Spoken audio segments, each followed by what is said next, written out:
All right, we're rolling. Here we go. Loosening up. Cue the horns. Bit Museum. Bit Museum. I love Bit Museum. We are learning so much about all this cool stuff. I cannot wait for the show. Hi, I'm Jay Cirillo. Welcome to the Robotube Games Bit Museum. And today we're standing here in the offices of Robotube Games.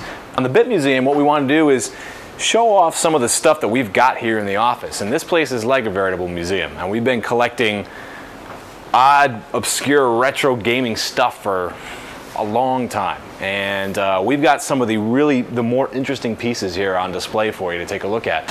We're going to start off the Bit Museum by talking about Nintendo. Most people today are familiar with the Wii and the Nintendo DS. Some of the more seasoned gamers might know the N64, the SNES, and maybe even the NES. Back in 1977, Nintendo released its first console called Color TV Game 6, which was actually a Pong console. It played 6 variations of Pong, and the knobs were built right into the console.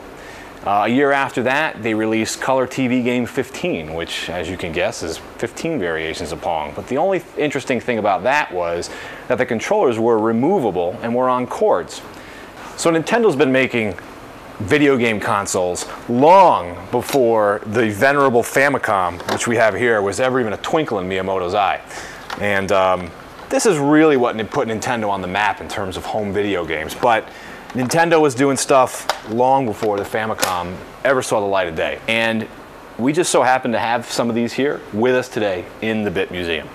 This is called Color TV Game Racing 112. Now, the cool thing about this is if you thought this was Nintendo's first foray into the world of plastic steering wheels, no. This right here was actually the first plastic steering wheel Nintendo ever made. Also in the back, you have these crazy paddles that come out, and you can actually do 2-player games. If you can actually find another person as interested as you are in this thing. So you may never actually use the other controller. All right, so let's power this puppy up. Check it out. You're looking at some real, honest-to-God, early 1970s Nintendo graphics. So, I mean, check this out. This is awesome. Look at this. Look at how responsive this steering wheel is. Who needs Mario Kart? It's totally unnecessary. This is awesome. This is basically the grandfather to the Wii. So there's all kinds of switches and controls on the console itself. So you've got the switch that makes the car zigzag back and forth. There's a guardrail option, which makes the guardrail something that'll smash up your car. There's number of enemy cars, all kinds of stuff that you can actually change and switch right on the console itself. This is pre-menus, of course, so all the switches are right here on the box. There's also this little shift, a gear shift on the side, which unfortunately we've lost the handle to over the years, but this is actually a gear shift for 1 and 2, whatever that means. So let's start this thing up. Excuse me. Okay, it sounds like a fart. I just gotta say it. Yeah, I'm feeling good now. Well, you're hammered, so it's good. No. Yeah. All right. So, okay, it's a driving game. Kind of sounds like a fart, which is ironic because Japanese people are very clean people. And now we're gonna speed it up, and now we'll speed up. Now we're driving, now we're talking some serious, and I got smashed up. That's hard. I hit the guardrail. Okay, so now we go to like a full screen here. Now I can move all over. A little bit easier. Maybe that's too easy. Now it's hard as hell. Let's make the zigzag option. Now it's impossible. The Nintendo logo, which appears on the bottom of the console, is actually in Japanese. They were not yet using their English logo. I found this one in the back of a junk shop in rural Japan. And I was just sitting there and I couldn't resist but snatch it up. I stole it. Nintendo was actually founded in 1889, and the company was founded to basically produce playing cards. Some of the people who are a little bit more up on their Nintendo history might know that Nintendo started off by making Hanafuda cards, which is a pretty well-known traditional Japanese game of cards. But this is actually a original Nintendo product, and it's called Karuta, which is a little bit different than Hanafuda, and these are a little bit harder to find, a little bit rarer. I really have no idea how to play this game, and I won't even pretend like I do. I can barely read some of this stuff, but this is essentially how Nintendo got its start in gaming, was through these paper playing cards. Now we're going to take a look at one more console from Nintendo from the late 70s, and this one right here is the creme de la creme. This is the Coupe de Ville. This one right here is called Block Kazushi, and in Japanese that means block knockdown. So this console right here is really significant in Nintendo history for a couple of reasons.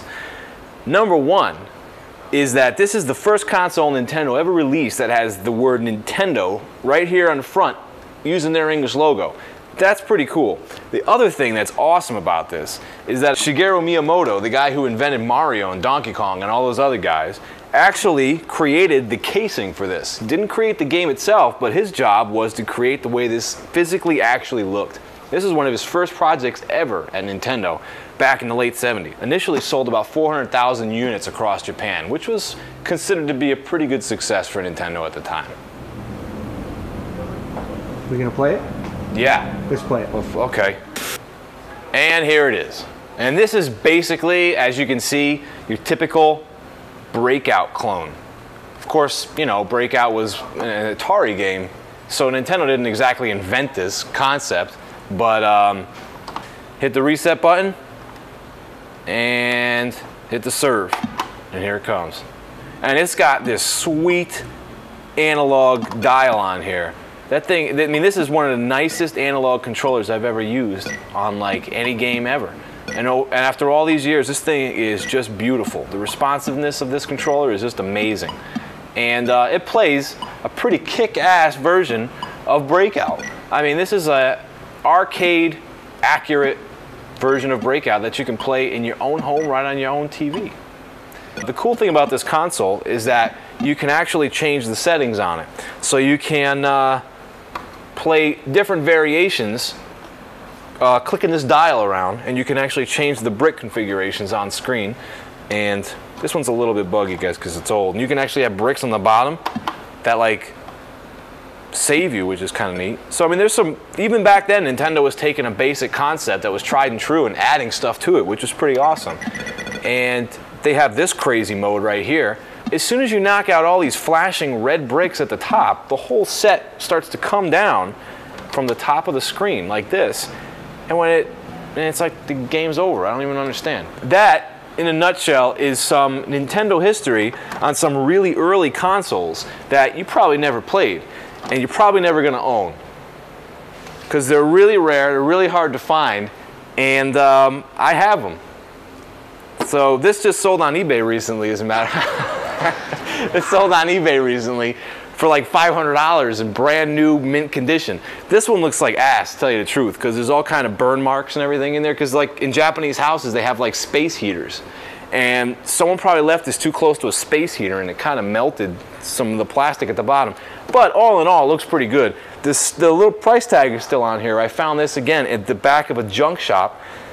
The name of the shop is Hard Off, and right here it says 3,150 yen. That's what I paid for this machine, which is, it's like the equivalent of about 800,000 American dollars. Bit Museum, Bit Museum. I love Bit Museum. That's it. I cannot wait till the next episode because I really